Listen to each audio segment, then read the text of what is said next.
How's it going, everyone? Data here, and welcome back to the Pittsburgh Penguins franchise mode here on NHL 23, episode number 1, our first official day and off-season with the franchise after our franchise overview and introduction to the series and our mandate back in episode number 0. We are now ready to fight our way through the 2023 off-season, and it is going to be a fight.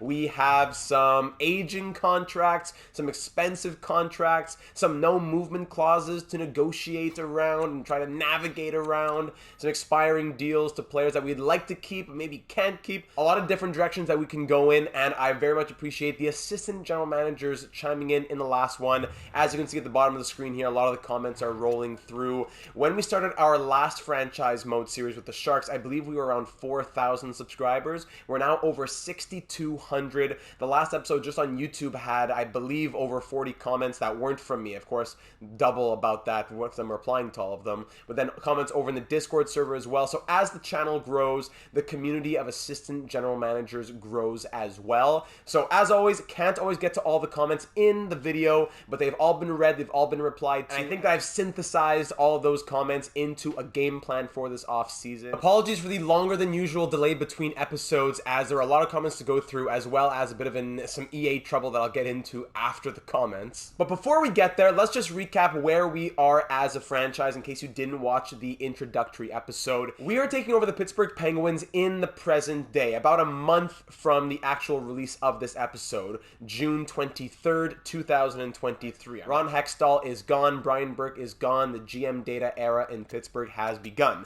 Our mandate is to squeeze as much success as possible out of the core of Crosby, Letang, and Malkin, doing so on a tight budget while also not mortgaging the entire future of the franchise and leaving them desolate headed into the 2030s or so. So the team, of course, is not just the core three. We have Jake Gensel, we have Rickard Rakell. Defense depth is aging with Jeff Petrie and Marcus Pettersson. Goaltending situation, not great with Tristan Jarry, likely walking after a rough 2022-23 season. And the prospect pool isn't necessarily really deep either. Samuel Poulin, high top 9. Hollander, who in the real world actually signed a contract over in Sweden. Now, Hollander, he's a medium top 6 player, 77 overall, 22 years of age. He's going to grow. So the way I see it, in terms of trying to keep things as realistic as possible, we can either let him go to free agency and develop on another team, which wouldn't make sense at all, or we can keep him and go with the storyline of new GM came in, new GM convinced him to say, listen, I'm going to get you a spot in the NHL, I guarantee you NHL minutes next season, stay with us for 1 or 2 more years, and then make your decision. I think, although it wouldn't be 1,000,000% realistic, maybe he wants to go home, whatever else, I think that does make a bit more sense than just let him go to free agency and he'll sign with another team. Now, another point that maybe you could argue for realism, but if we can't have him back in Pittsburgh, where could we have him? Jaromir Jagr will be back with us just for 1 season, 2023-24. The game has him at 28 years of age because of a glitch due to the age, but he will actually be 51 years of age. He's a 77 overall. He has the Born Leader Zone ability, and he will sign a 1-year contract with us, of course, with still great offensive awareness and poise, solid puck skills, shooting, and strength. The skating's going down and some other stuff going down, of course, at 51 years of age. But Jaromir Jagr is going to be a part of at least our first season here with the franchise. The 5th overall pick back in 1990. Incredible that he's still playing professional hockey. We also have in our system players such as fringe players such as Alexander Nylander. Got him from, well, he went from Buffalo, 8th overall pick, to Chicago for Yoki Haru. Then from Chicago to Pittsburgh in the Sam Lafferty trade. So we'll see what happens there with Alex Nylander. And speaking of Jaromir Jagr, in the real world, Jagr just putting out something recently teasing a possible return to Pittsburgh. So maybe he's watching these franchise mode episodes. Jaromir, buddy, if you're watching them, you gotta come back. You gotta give some credit to GM data. Come on now. In the rest of our system, nothing really too crazy to write home about. Owen Pickering, of course, who was the first-round pick in 2022, 21st overall, with medium top 4 deep potential. And for our goaltenders, we have Blomqvist, who's medium starter, starter, and Lindbergh, who's medium backup. So, and even Gauthier, who's medium backup. So the goaltending in the future should hopefully be something we don't need to think about too much. But I think the biggest thing we'll have to do this offseason is get some better depth for this team. Because yes, you could say, okay, 1, 2, 3, 4, 5, 6. Your top 6 is already set. Take out Carter, put a different free agent. You already have 5 out of 6 of the top 6. Even if Carter comes out, which I think is likely, and someone else goes in that top 6, you got, Rust, Raquel, Gensel, Malkin, Crosby, there you go. It's the third line, the fourth line, Granlund, who had a terrible season, second half of the season, 21 games with Pittsburgh, Nick Bonino, rental, Danton Heinen, does he come back? Josh Archibald, does he come back? Paling, does he come back? A lot of decisions to be made. Don't mean to give you too huge of an intro, but in case you missed episode number 0, that is where we are as a franchise. Our mandate is clear and headed into the 2023 offseason. We want to be as strong as possible to fight for a cup in 2023-24. So if there's ever an episode that's going to include a lot of comments, it's definitely going to be this first episode, as many people had a lot of things to say. I'm going to go ahead and put timestamps. I don't usually do this, but just for this episode, if you prefer to jump through the comments and just see the offseason, that's okay, no problem. But if you want to see what the hive mind, what the collective is putting together, I'm going to run through some comments for a decent little chunk here, and we'll try to, as I said earlier, synthesize it all down into a game plan, which I think I already have done, but I'm going to bring you through my thought process as well. So diving into the comments here from the assistant general managers, and starting it off with Quinn Barker, who says, I personally would go after a big fish goalie in a trade, such as John Gibson or Connor Hellebuyck. Now, we considered John Gibson, especially last episode, Pittsburgh native, rumored to go to Pittsburgh. We need a goalie. Biggest problem is that we wouldn't have much to send back the other way, and it's still paying $6.8 million for a goalie when it's voodoo in EA land. But as Quinn goes on to say, I feel like John Gibson, even though his overall is lowered and his modified no trade clause would waive to go home to Pittsburgh, it would be a realistic idea. So we need to balance our desire to hold to realism and the reality that we're making this our own. We are making this series and the future of this franchise our own, not necessarily doing something just because it's rumored to happen in the real world.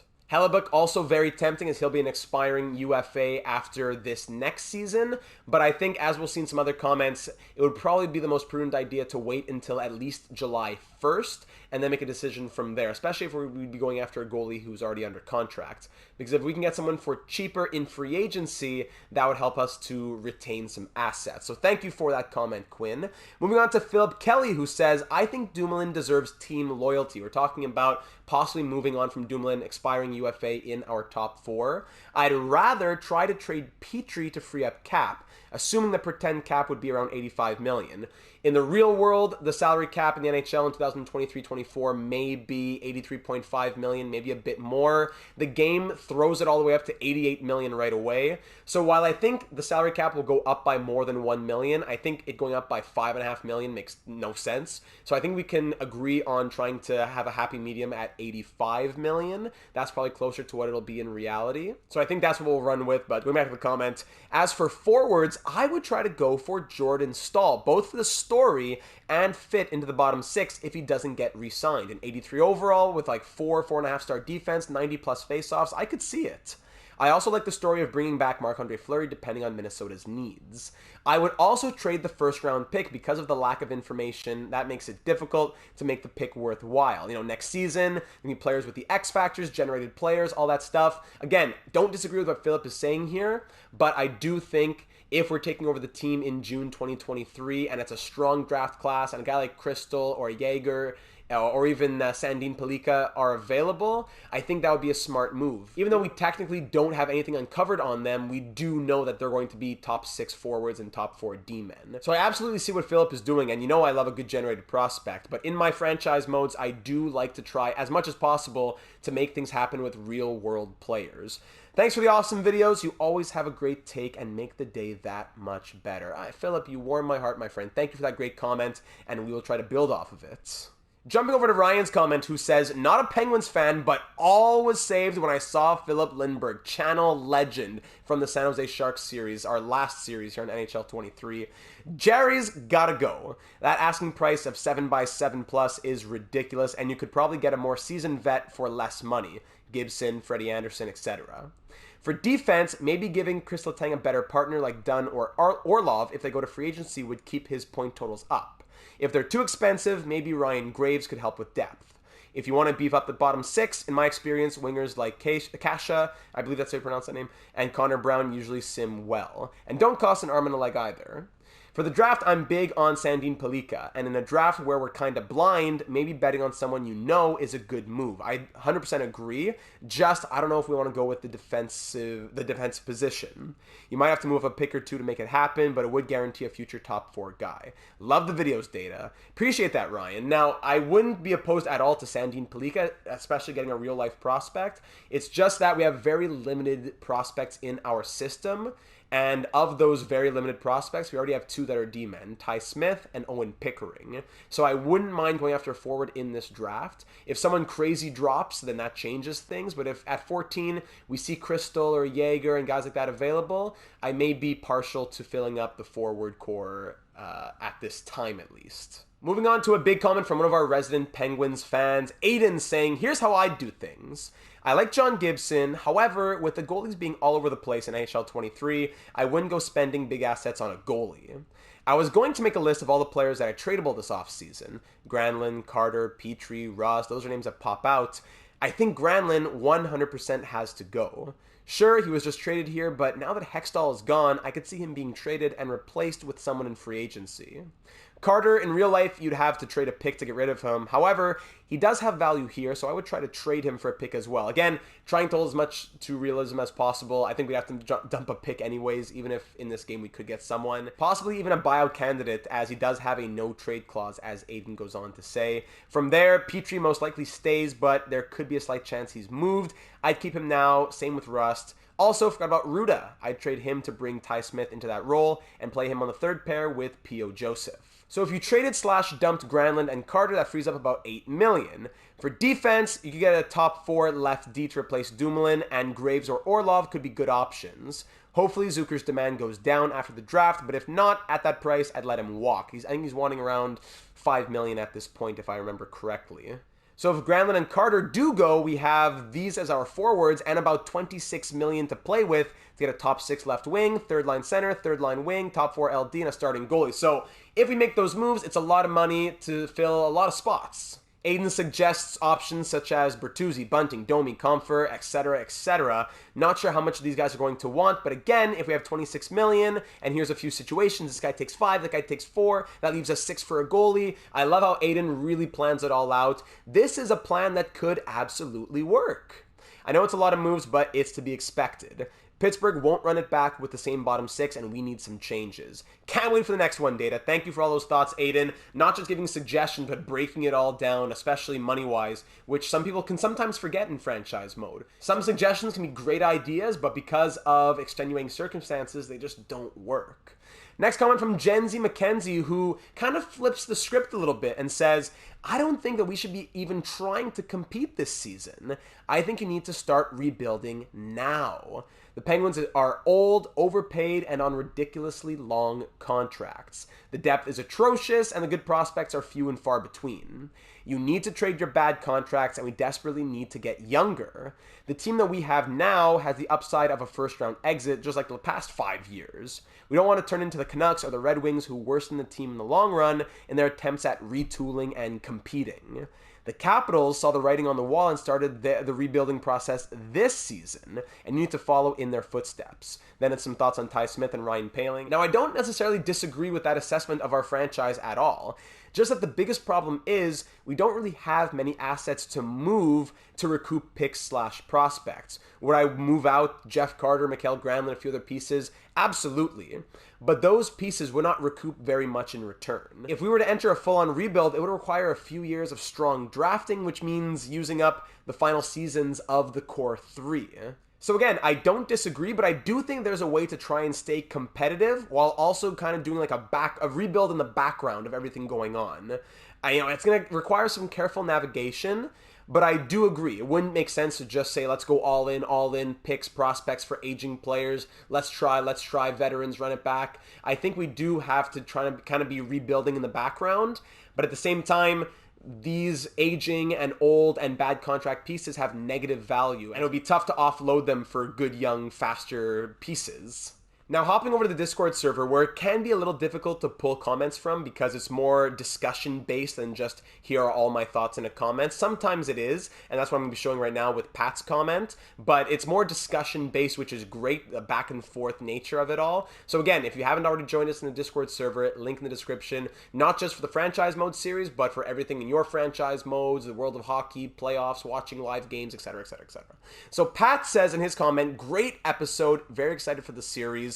To give yourself that salary cap handicap, why not just sign Jagr to a $4 million deal for 1 year? That was a genius suggestion. Thank you for that, Pat. Instead of having to think, okay, what's a salary cap? What are we pretending it to be? We'll just sign him to a $4 million deal, and that'll bring it down from $88 million to $85 million, plus that $1 million, well, down to $84 million. Technically, we're signing him to a $1 million contract. So $3 million to bring it down to 85, and then $1 million to pay Jagr. That brings us down to $84 million left after signing Jagr for the rest of the team.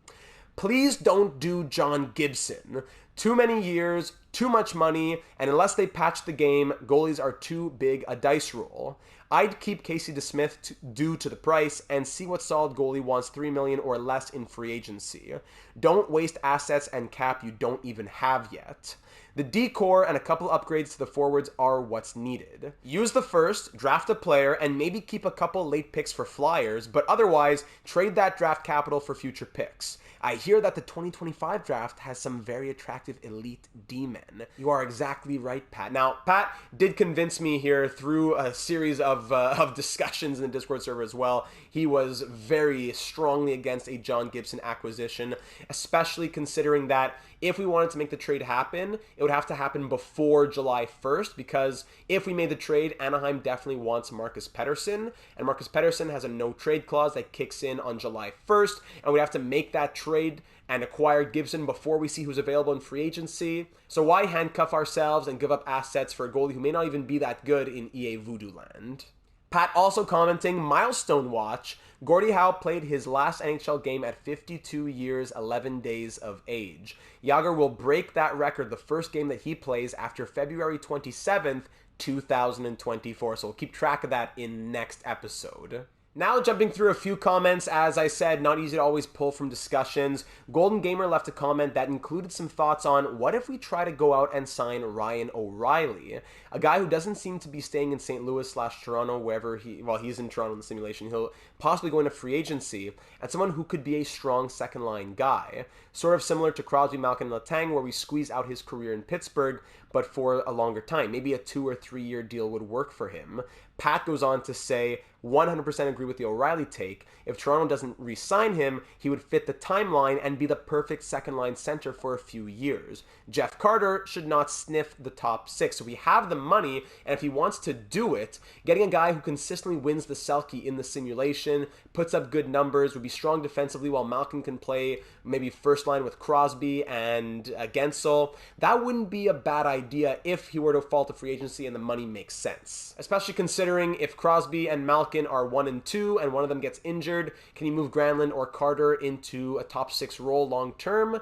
Questionable. Another comment from one of our resident Penguins fans, Intelligent Dice, saying, Granlund absolutely has to go. IRL, he's getting bought out. Only the second buyout ever in Penguin land. And I thought that Intelligent Dice was saying that based on some sort of insider information. I said, oh, is he actually?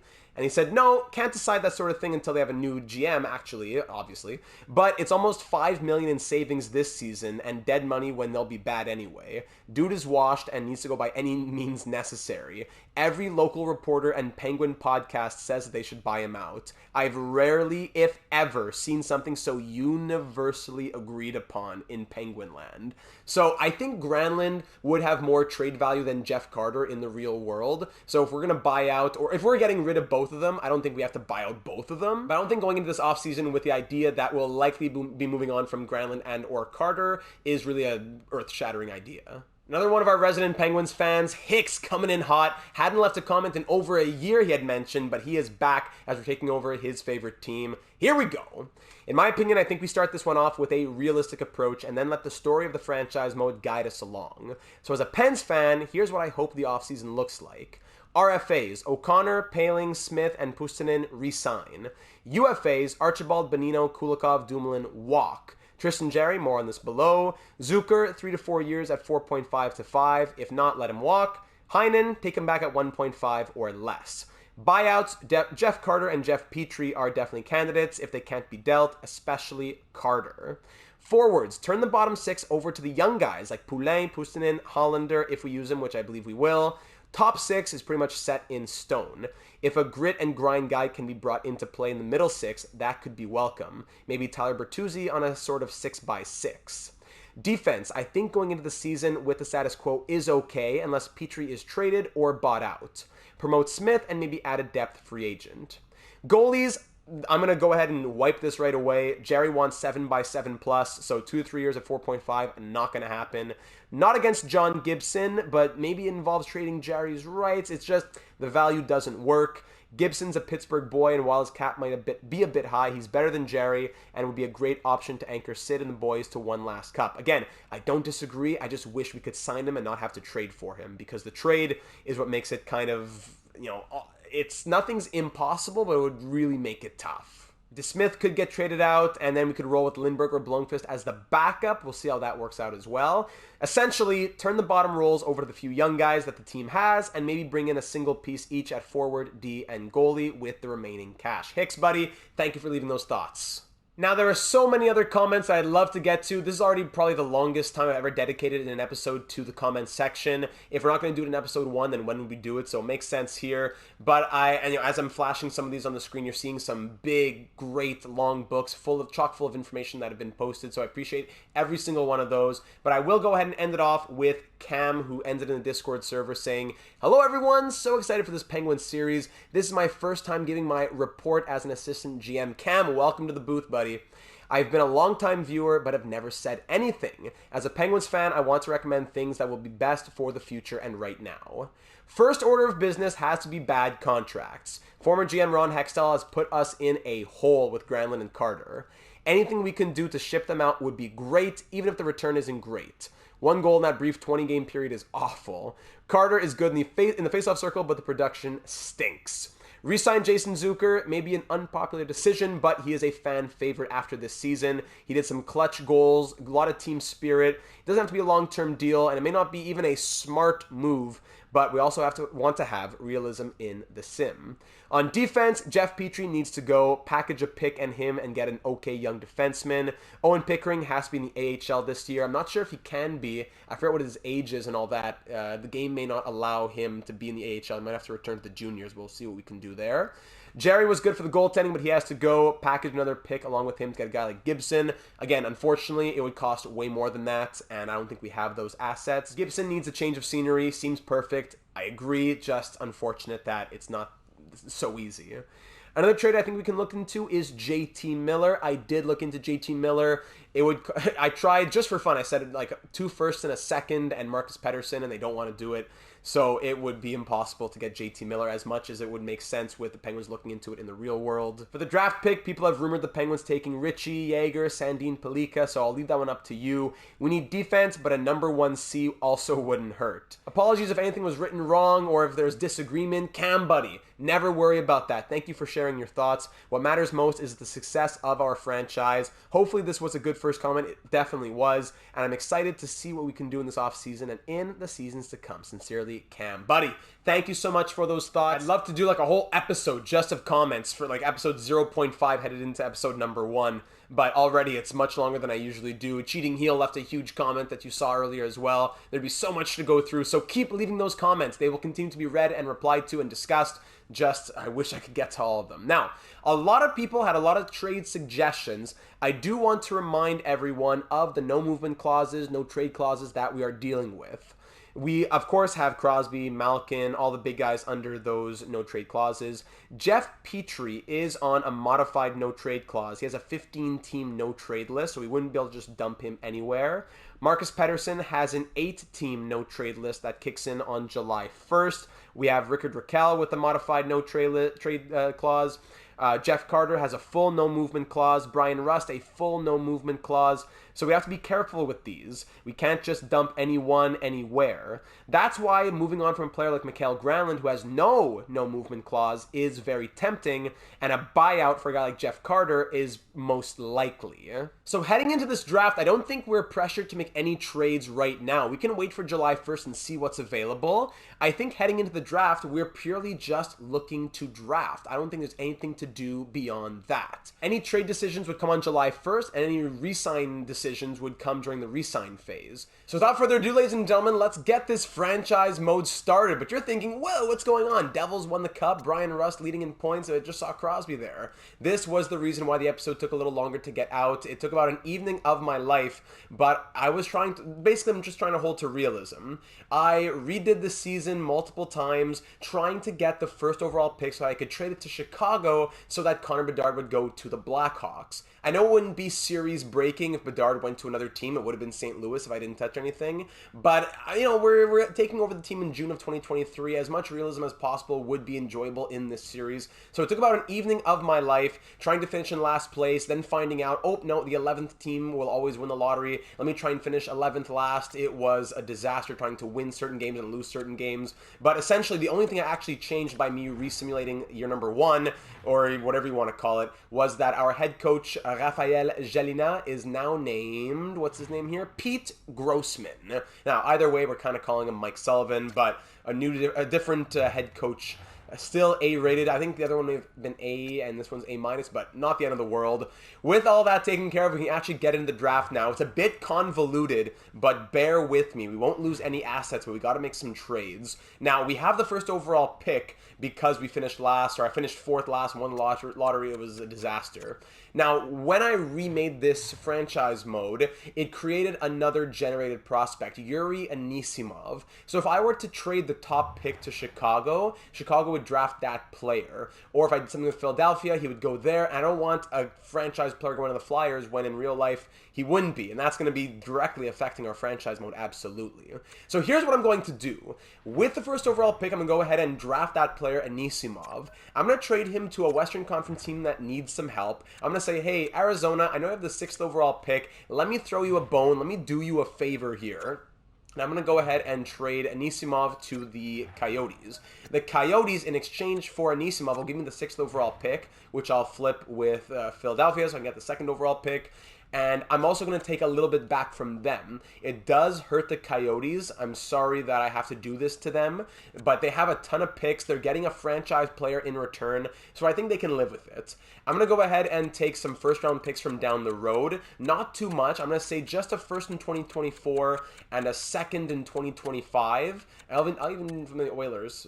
Yeah, why not? So it will hurt them a little bit, but they have a ton of picks. They're getting a franchise player. I'm going to take the 6th overall pick and a 1st and a 2nd. Anisimov goes to the Coyotes. Now with the 2nd overall pick, I need to trade for that from the Flyers. So I say, hey, Philadelphia, I'm going to give you the 6th overall pick, which already helps them out a lot, which they wouldn't have been picking that high in the real world, or well, they're close to around there.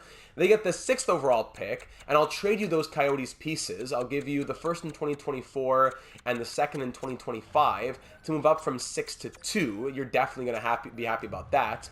And then, with the 2nd overall pick, I need to trade this over to the Blue Jackets, because the Blue Jackets are actually going to take Michkov with this pick. I did a ton of simulation. I did a ton of practice runs. So I'll say, hey, Columbus, I don't want anything from you. Here you go. You got the 2nd overall pick. In the real world, they're picking 3rd. And with that 3rd overall pick, I would assume that Bedard and Fantilli will be off the board. So with the 2nd overall pick, really the 4th overall pick in the real world, or the 3rd, excuse me, they'll take Michkov. And now with the 3rd overall pick, finally, Connor Bedard will be drafted. He would really be 1st overall. He goes to the Chicago Blackhawks. Now with the 4th overall pick, I'm going to go ahead and flip this to the Anaheim Ducks. They only pick at 19. That makes no sense. So I'll have to take a little bit back from them as well to try and get some value. I'm just trying to make the draft order be as close to the real world order as possible. So I'll give you the 4th overall pick. You'll take Fantilli. I'll take pick number 19, and you can throw in a 2nd in 2024 that I can use to trade with, even a bit more.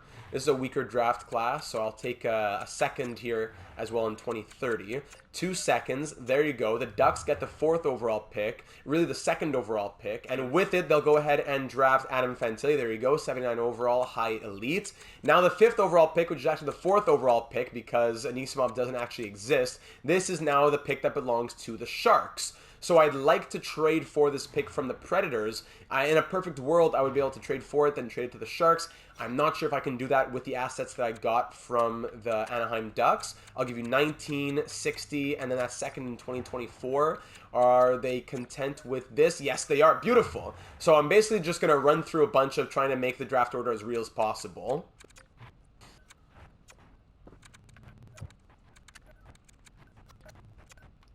So I think I'll probably keep it like this. So I got pretty much everything going. Bedard number 1, Fantilli number 2, Mishkov number 3, pick number 4 to San Jose, 5 to Montreal, 6 to Arizona is actually the Anisimov pick that they get, and then St. Louis at 7, they're actually at 10, Detroit at 8, they're actually at 9.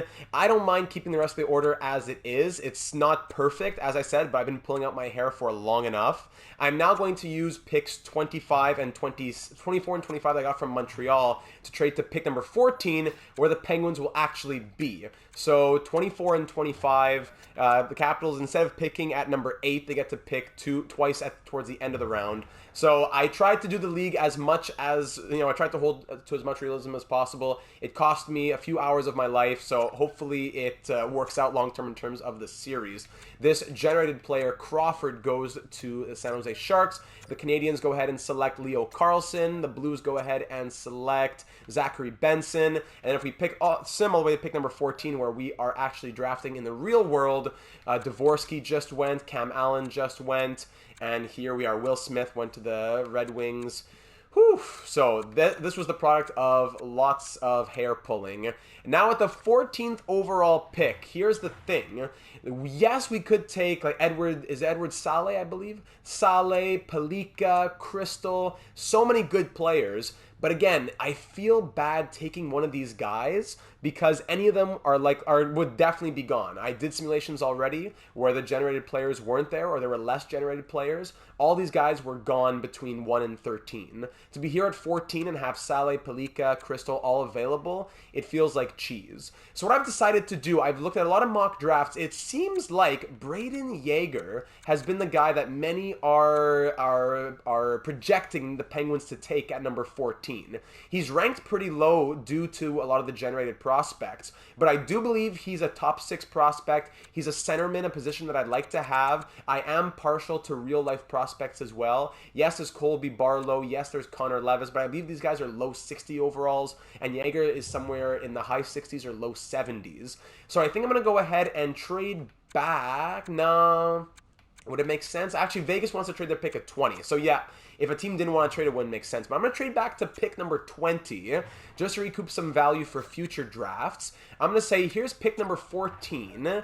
Do you have any prospects that I could look to pick up here in trading back? Rookie skaters, there's Chaika. If for those of you who really want Sandin Pelika, we could get a defenseman here in Chaika. 68 overall, 20 years of age, medium top 4. Former second-round pick in 2021. There's also Lucas Cormier. He's an offensive defenseman, 90 deking, 85 offensive awareness, left-handed as well. He's 6 overall higher, 1 year older, less trade value as well. What would Vegas think about this? I'll give you 14, and I'm going to trade a player back. We could dump a player that we're not going to re-sign anyways. That wouldn't be a bad idea. Someone down here who we're not using. Let's see, like this guy Sawyer, or Swoyer, whatever you want to call him. Swoyer and the 14th overall pick for the 20th overall pick and Cormier, 2 pieces that they want to move. You're a bit off in value. Let me see. I don't think we're using that 3rd round pick. Could I give you the 3rd and then I recoup like a 4th next season? The 3rd from New Jersey. And then can I get a 4th and a 7th from you next year? or even a 5th and a 6th from you next year to try and get more capital for us. What do you say to that? Quite close to fair value. We'll just make it a 6th then. And there you go. Trade accepted. Just a 5th, I meant to say. So thank you very much. We get to move down and take the guy that we already wanted, and we get an extra defenseman in our system. For those of you who wanted Sandin Pellikka, there you go. So yeah, Connor Levis was medium top 6. Barlow, medium elite, but 63 overall. Sandin Pellikka, medium top 4, 66. Crystal, 67, medium top 6. Saleh goes to Vegas, 70 overall, medium top 6. Again, I would love to take those guys, but I don't think that Saleh especially is available at 14 in the real world draft. Barlow was very tempting though, medium elite. 63 lower overall, but a sniper centerman. I don't know, do we want a sniper centerman? I believe Jaeger's a two-way guy. And we're going to go with realism. I think that he's a guy who's projected to go around here. We move from Jaeger to Jaeger. He's a centerman. I believe he is two-way. I believe he's medium top 6 for playing out of the Moose Jaw Warriors of the WHL. We don't have any report on him. So let's go ahead and make the selection. With the 20th overall selection in 2023 NHL entry draft, the Pittsburgh Penguins are proud to select from the Moose Jaw Warriors, Brayden Yager. Welcome to the team, Bello. You are, and there you go, 72 overall, medium top 6. I like that very much. And he even has the yoink, great defensive stick lift, superstar ability. Again, could it come back that Barlow or Pellikka or Crystal are better?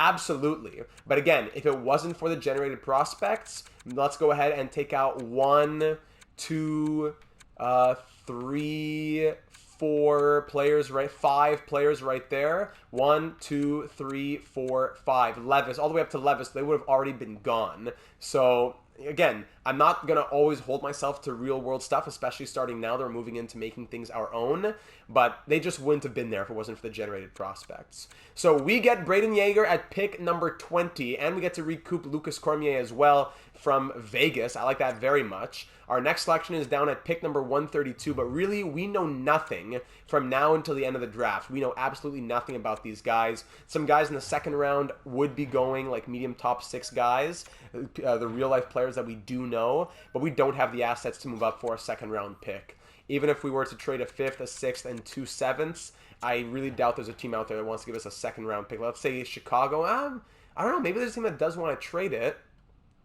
Do we go crazy here? Chicago, what do you say? No, they aren't very interested. Detroit picks twice here in the second round. Maybe we can get one of those. But if they don't want to trade 39, I'm just going to move on and trade for a pick in next year's draft. Let's just see. They do want all these picks as well. Maybe this is the match here. They do want all those picks. Detroit, trade accepted. They had 2 seconds. They wanted to take some shots in the deeper picks in the draft. Why not? So it is a bit of a risk because we don't necessarily know guaranteed about a lot of these guys. But I do know at least a little bit from roster editing who's who. Like Tourigny wouldn't be bad. Lind wouldn't be bad. Caden Price. I believe Callan Lind, who is brother of Cole Lind. We've had Cole Lind in a couple series in the last few years. Callan Lind wouldn't be a bad idea. He is medium top 6 if I remember correctly. No one else really who is anything crazy, I don't believe. Tourigny would be interesting, but we just traded for Cormier. So why not? From the Red Deer Rebels of the WHL, Callan Lind, another medium top 6 player in the system. Don't mind if I do. We weren't using those picks anyways. There you go, 64 overall. Callan Lind, two-way centerman. If we look at some of the other guys who are out there, I'm sure some of the players are better, but we weren't just going to take shots in the dark, right? Low elite defenseman. Mink, medium top 6. I just want to see Tourigny. He's medium top 4, two-way D. Yeah. So, not bad. We got 2 real-life players in the system. Jaeger and Lind, 2 centermen to join the fold. Don't mind if I do. We hold to some realism as well, and then we'll go ahead and call it for the draft. There are our selections. I don't mind using, like, we could have gone ahead and traded the 5th, the 6th, and the 2 7ths for maybe a 4th or a 3rd in next year's draft. But taking a guaranteed top 6 forward right now, I think that helps, 1, with the prospect pool, and 2, with the timeline. So it's been a long episode already, honestly, with the comments and with the draft. The entire AHL head coaching staff is pretty much expiring, so we'll replace them at the beginning of staff free agency and regular free agency on July 1st. Let's dive into the re-sign phase. This one shouldn't take too long. If we go ahead and look at expiring players, okay, so Danton Heinen, last year who played, I guess, top 6 minutes, is that what happened, that he grew so much in overall? He played 18-10 per night, scored 25 goals. We were hoping to keep him as depth. He wants to be an 83 overall, getting paid $4.3 million. So Danton Heinen will walk. Initially, when I had first run through this off-season, I had started it a little bit when I was thinking, do we hold to Bedard getting drafted to St. Louis or not? I remember Danton Heinen wanting a two-way $950K contract. So things definitely changed with him getting to play with us. I sat Crosby, Malkin, etc. Dumoulin. Now, we were thinking about Dumoulin. He wouldn't break the bank. We were thinking about team loyalty for him, but we also considered team loyalty has already kind of been used up, I think. Fans were not necessarily thrilled with the performance that he had this past season. And when I look at the defense, if Letang and Petrie are 1 and 2 on the right, can we roll with Dumoulin and Marcus Pettersson as 1-2 on the left? I wouldn't mind Petrie Pettersson on the second pair and Letang with a new number 1 left D on the first pair. So Dumoulin, we love you, but I think it makes the most sense to release you. If we come back and circle around in free agency, that would be another story. But for the moment, I think we let you walk and we see what's available in the free agency pool. Jason Zucker, I'd love to keep Jason Zucker on board. And he doesn't want a lot of money either. That's great. He's a fan favorite. It would make sense to keep him. I think he'd want more than he's actually asking for right here. So I don't want to even go 85% of what he's asking for. I think 3 years at $3 million. So 3 years, $9 million. 3x3 for Jason Zucker makes a lot of sense. He was buried in the lineup this year, which is why he doesn't want a lot. But in the real world, I think he'd be wanting around 4.5, maybe more. But hey, new GM, new vibe here on the team. He wants to stick around and be a part of a winner. 3 years, $3 million per year. Not a bad contract for a middle six, third line guy. Jason Zucker, we'll see if he wants to sign that. Dmitry Kulikov, again, if we're bringing in Ty Smith and P.O. Joseph, that third pair is probably already full. Jan Ruda is already a guy that we don't know if we're going to be keeping or not. So Kulikov, I love Kulikov. I love playing with him and the rest of the Panthers on like NHL 11. He was a first-round pick of the Panthers in 2009. It was a great team, but I think Kulikov has to walk, although I would have loved to rewrite some history with him. He was great back in the good old days before I was recording episodes. Nick Bonino, will let him walk. We have Ryan Poehling for fourth line most likely. Josh Archibald wants a bit much. Kajula wants way too much for a 78 overall. Release you. Jaromir Jagr, we're going to sign him to the 1 year, $4 million deal that Pat suggested. Genius idea. Really, we're signing him 1 year, $1 million at the age of 51, but we'll pay him $4 million so that extra 3 brings down our salary cap to $85 million. So 1 year, $4 million on Jaromir Jagr. McCleary, 19 years of age, 7th D, 47 points in junior, 7th round pick. Why not? A little entry-level contract wouldn't hurt. Let's do it. RFAs now. Ty Smith. I'd like to use up his RFA years. 3 years at 1.375. If we go 85%, which isn't always a guarantee, but it's good to start there. 1.168. So 1.175 for 3 years on Ty Smith. If he doesn't like it, we'll just qualify him and get it done later on. Ryan Poehling, same thing. We can go 2 years, actually. 1.0625, so 2 years at 1.1. Let's try that for Ryan Poehling. Drew O'Connor. Actually, Hollander is who I want to take care of right away. So Hollander, if we guarantee him NHL minutes, we guarantee, here, 1 year, one way, $1 million. He stays as an RFA. Prove it to me type of thing. Hollander, we're going to promise you some NHL time. Don't go to Sweden just yet. Let's see if this works out. 1 year, $1 million. I think the storyline makes sense to try and hang on to him like that. Some other players I'll let walk, like Maniscalco probably. I'll take care of that off screen in a moment. And back to the goalies. Tristan Jarry, he is 87 overall. That's great, fine and dandy. He wants 7x7. I think his demand came down a little bit since he sat for a lot of this past year, but he was horrible in the real world. The reason why the butterfly effect happened of Bedard going to Chicago and Florida going on their Stanley Cup run. So, Jerry, I'm going to release you and hope for cheaper options in free agency. Same thing, Dustin Tokarski. He wants, way too much, so we're going to go ahead and release him as well. Philip Lindbergh, I'd like to keep you as long as possible. Channel franchise legend. 2 years, $850K to use up your RFA years. Yes, please. And I think that's about it. No one unsigned who we're going to get right away. Jaeger, Lind, they're going to wait there as unsigned prospects. Let's advance today now, see what people have to say about this. Easy decision from Ryan Poehling. Easy decision from Jaeger. Easy decision from Jason Zucker. Smith doesn't like it. We'll qualify him. Hollander likes it. Lindbergh likes it. McCleary likes it. Beautiful. That leaves us with $13 million. Now, let's look at the forward core for a moment. If our forwards are currently 1, 2, 3, 4, 5, 6, 7, 8, 9, 10, 11, 12, being Yager, this is not a bad team, but I don't really want to just run it back with what the Penguins did last season. If the first line is Crosby, Gensel, and I guess Raquel, I wouldn't mind a first line left winger or right winger. And then the second line is Malkin, Rust, and who, right? Then the third line, Carter's not going to the top 6, so third line, Carter, Granlund, Zucker. Fourth line, Paling, Poulin, Yager. And I don't know, I don't think we have the spots for all these guys. Granlund, we're already not sure on him, but Jeff Carter, if we were to buy him out, so it's either we pay him 1 year, 3.125, or we pay $1 million for 2 years to have him gone. That frees up about $2 million on the salary cap this season. That gives us now $15 million, maybe $20 if Granlund's gone, to get a first pair left defenseman, a starting goalie. I think we need that money. Plus, the Penguins fans, Penguins Nation, they're not happy with Jeff Carter. So Jeff, buddy, you're a legend at 38 years of age, but I think the fans have spoken. We're going to go ahead and buy out Jeff Carter to free up a little bit more money in terms, and also free up roster spots. So there we go. I think we're ready to head into free agency.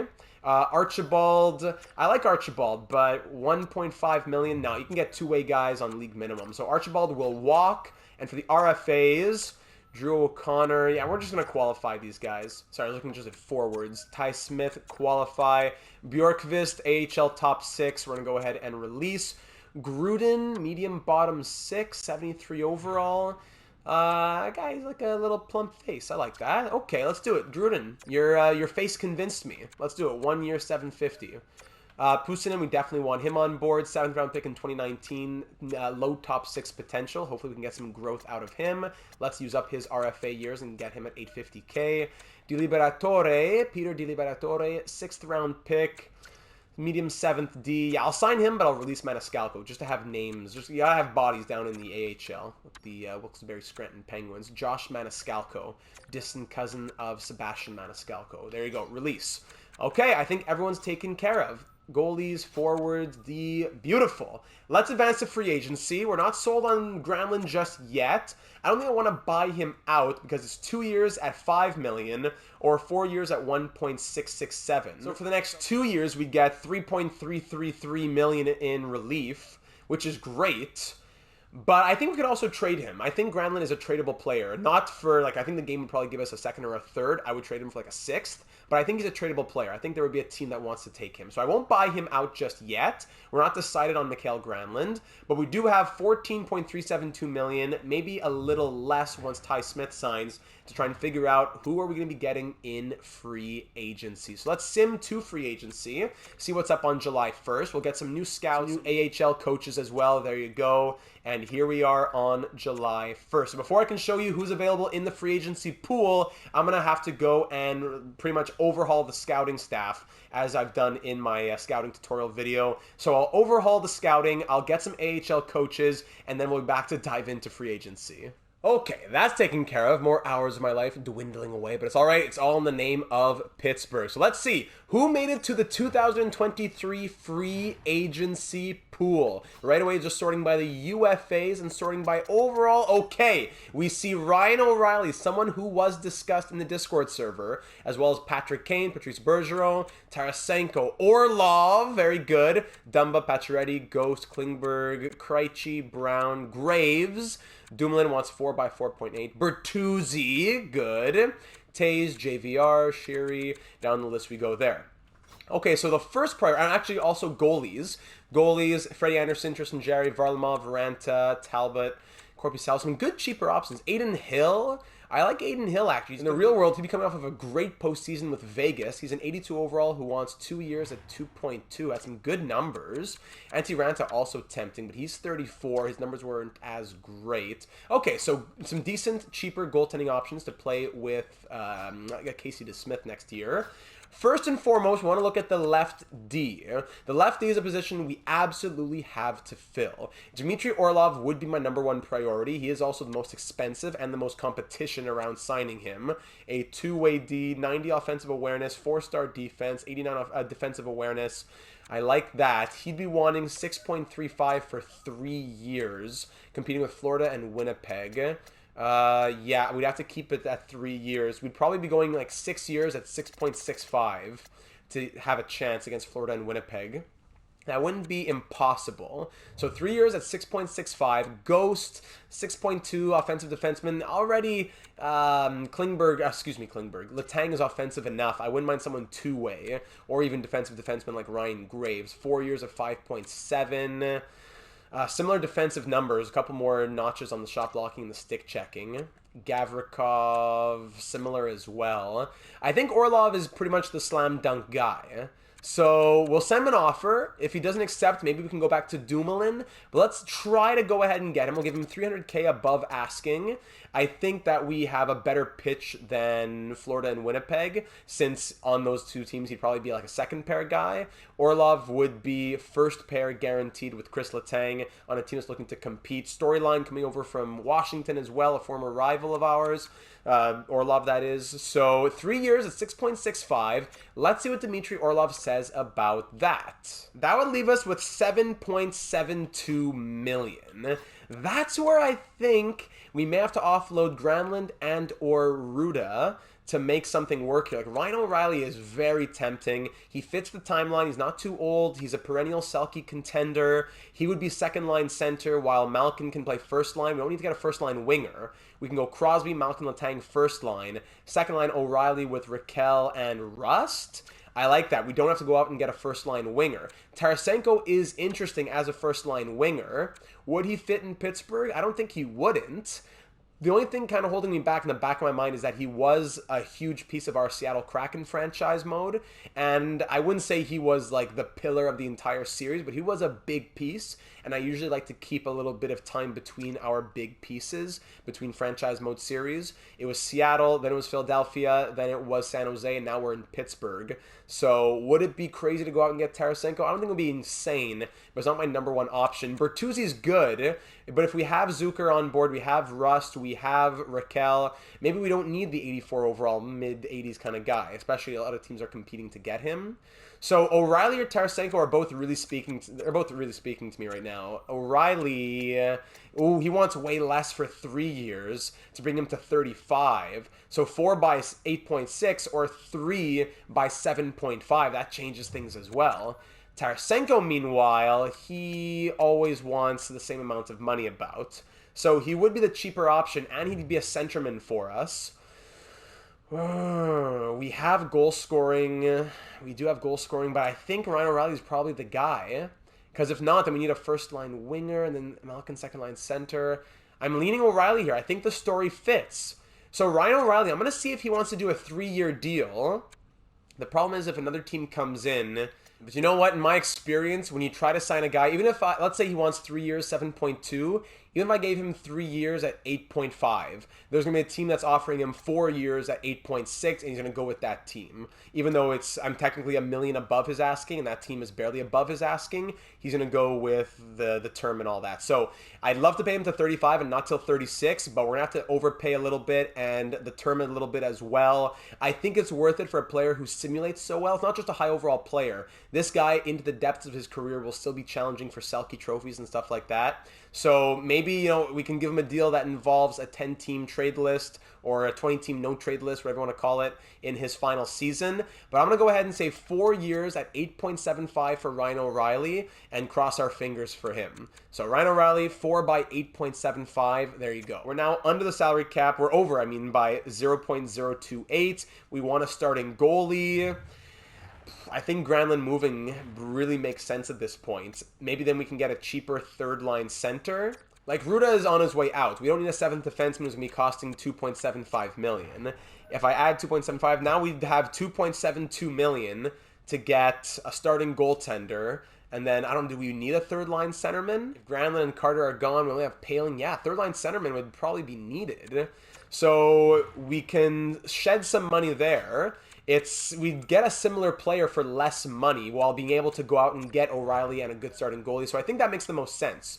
We're not just trading Granlund, we're trading Ruda with Granlund. So a team that needs a defenseman in the Western Conference who has some salary cap. Like a team like Seattle, I could see that. They need a defenseman. Let's see what's up in their defensive core here. They only have 4 NHL defensemen, plus Vince Dunn is an RFA. So they could definitely use, and they still have salary cap space to sign Dunn after acquiring Ruda and Granlund. So they're coming off of a great postseason run, losing against Dallas in 7. So Seattle would get a defenseman to join their top 6, who's on a good contract. Granlund, who immediately becomes one of their better forwards, because I think there are a bunch of 85s. He would be like an 83 hopping in here. So he joins the cast of 85s and 83s. I think the deal makes sense. Plus, although we could get like a second-round pick for this, we're going to go ahead and make it an even swap. Maybe Toronto's third, not even your third. So thank you for taking Mikael Granlund. I'm helping you out by giving you Jan Ruda. I'll take Toronto's third.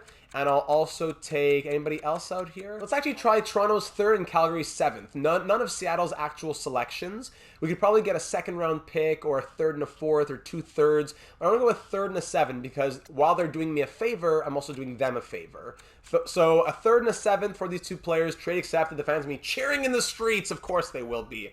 Thank you, Seattle. That helps us out immensely. We got a couple picks in the system. We free up a lot of money. Now we have our first, our second, and then 2/3 from Vegas and Toronto. Vegas 5th, Calgary 7th. Very nice. So now we're back to having over 10 million to play with. With over 10 million, if we're looking at getting a third-line center in the UFAs who are out there, we can get someone who's a similar overall to Granlund, probably like an 82 or an 83 for much less. Like a Lars Eller for 2 million would be a great idea, I think. Barbashev would be interesting, but 2 teams are interested. I think in the real world, he's going to go back to St. Louis. Danton Heinen, too expensive, as we saw. David Krejci would be interesting, but I doubt he leaves Boston to come to Pittsburgh to play third line. Carter wants 1.95. Jordan Staal is out here in free agency. There is a team interested. Vegas is interested. He's 34.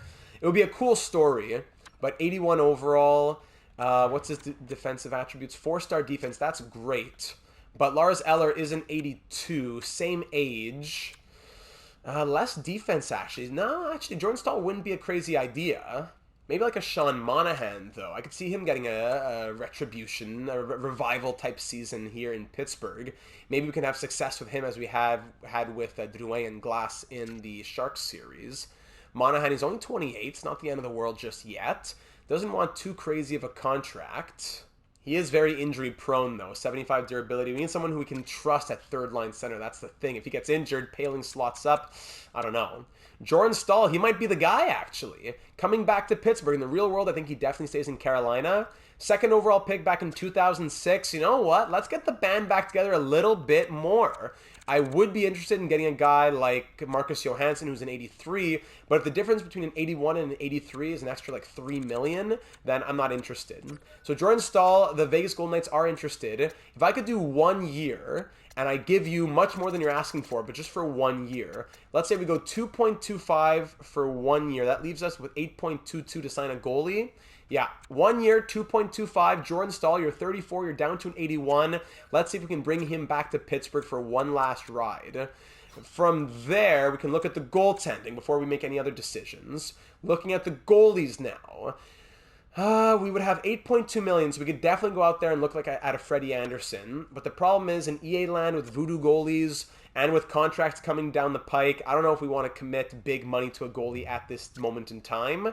We have Casey DeSmith for like 1.8 million. I'd be looking at like a Ranta or even a Corpusalo. I don't know. He only wants 1.4. Aiden Hill is really speaking to me, I gotta say. Even Laurent Brassois. James Reimer also an 82. Jones an 82. Quick an 82. They're a bit older. Hill's only 27 though. I like that Hill is only 27. 914, 267. 914, 263. Aiden Hill's speaking to me. I'm gonna say Aiden Hill. I think he'd be a good option for us. Plus, oh, look at this. At 1 year, he only wants 1.6. So if I say, look, Aiden Hill, I'll give you 3 years. DeSmith might be gone after this next season. So Aiden Hill, you'll be you'll stay between the pipe for 3 years with DeSmith this year. Next year, you'll be with Blomqvist probably. So 3 years for Adin Hill, and we only have to pay him 1.65 for 3 years. Let's go 1.75. Maybe he wants a bit more after a good postseason with Vegas. 3 years at 1.75 for Adin Hill. If he were to sign that, that leaves us still with about $6.47 million to do anything else that we want to do throughout the season, or maybe still in free agency. So, ladies and gentlemen, I think we'll stop there for the initial signings. I forgot. Gotta check players with potential. Any players with potential who are UFAs. Anyone who's been dropped to free agency. Blichfeld, Zetterlund, but he wants too much money. Ikonen, Matthew Phillips, Vesalainen, Tyler Madden, legend. Puistola, Hepaniemi, Abruzzese. Nothing crazy. Someone who could put in the AHL. Who's this? Ben King, 4th round pick, power forward from the Anaheim Ducks. Ben King, 71-21. That's not crazy. Tyler Madden, of course, we love him. Phillips, Ikonen. You know, I'm going to go ahead and sign King. That would be the only one that I signed for the AHL. Why not? Let's throw King in the system. He'll take, let's go with 3 years, max 2-way deal for, actually, 900K, yeah. 3 years, King, maybe he grows, low top 6 potential, maybe he does, maybe he doesn't, why not? From there, now let's start advancing a few days and see what these free agents have to say about the contracts that we've sent out. We'll have like 11 scouts signing on as well. Scouts signing on, AHL coaching staff, blah, blah, blah. Now we get to the big heart of it. Here we go. Jordan Staal, extremely happy to accept the offer. Welcome back to Pittsburgh, 34 years of age. Our third line centerman, 2nd overall pick back in 2006. Welcome back, Jordan Staal. Adin Hill, also on board. Very good. Extremely happy to accept your offer. Cash offer most generous. He'll be sharing the crease this season with DeSmith before he helps to usher in the rookies, the prospect goaltenders in our system over the next couple of years after that. Advancing, Ben King accepts. Very good. Now the two big fish. We're waiting on Dmitry Orlov and Ryan O'Reilly. Let's see what happens here. July 6th. Here we go. Dmitry Orlov! Extremely happy to accept your offer. Now, this one I was scared about because of the competition. He says no to Florida, no to whoever else, Winnipeg, and he signs with the Penguins. Chris Letang's new defensive pair partner. Your cash offer was most generous, and it really was quite easy to make up my mind about your offer. Welcome to Pittsburgh, Dmitry. First pair D-man of the next few years. Big upgrade for us there. And now we're waiting. Are we going to have Evgeny Malkin playing on the first line and a second line centerman in Ryan O'Reilly?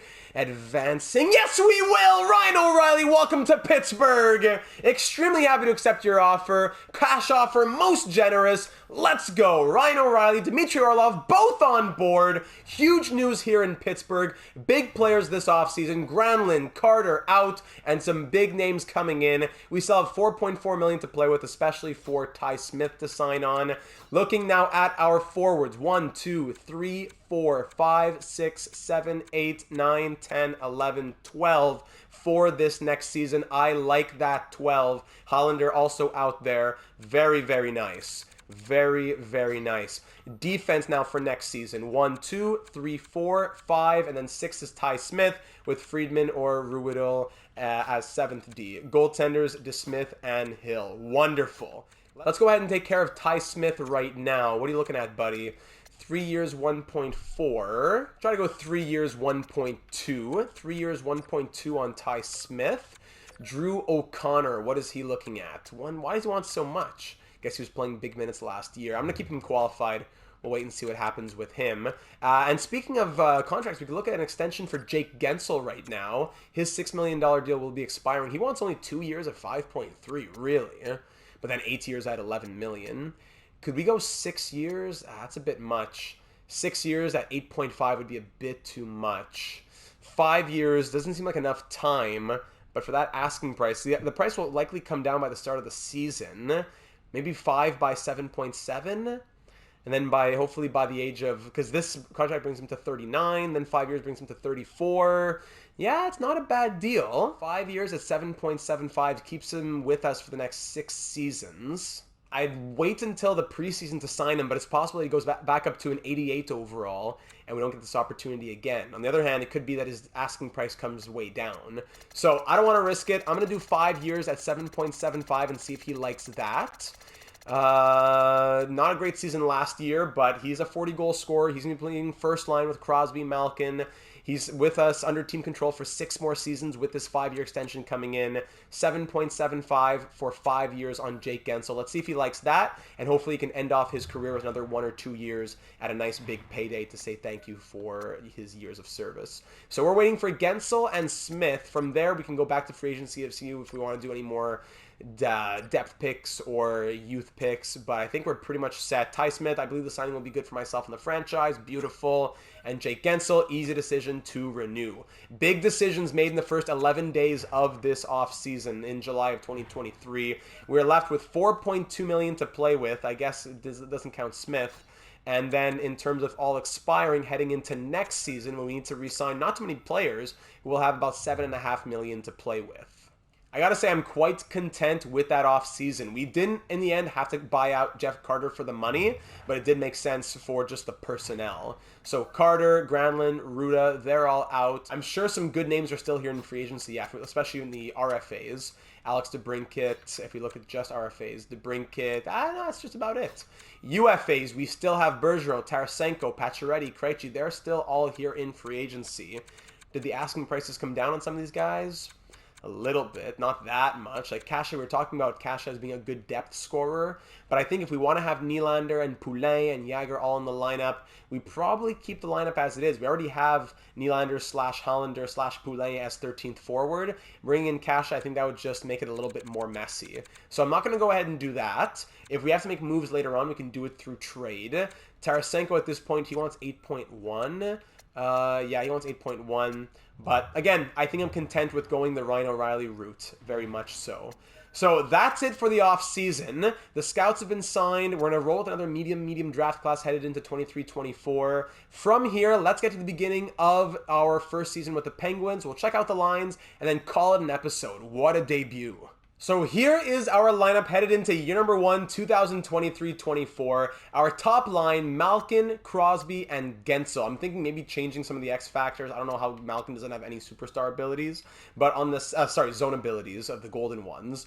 That's a great first line. We're going to lock it in with them, getting the +5 as well. Amazing. +1s on our second, third, and fourth lines. Second line, Brian Rust with Ryan O'Reilly at center and Rickard Rakell on the right wing. I like this line very much. Third line, I'm a big fan of this one as well. Jason Zucker on the left on that great contract. Jordan Staal back from the grave at 35 years of age. And on the right, Alex Nylander, who's now a 78 overall, who I really want to see getting some NHL minutes. On the fourth line, 51-year-old Jaromir Jagr with Ryan Poehling at center and Samuel Poulin on the left. Former first-round pick in 2019. Let's see him getting some NHL action.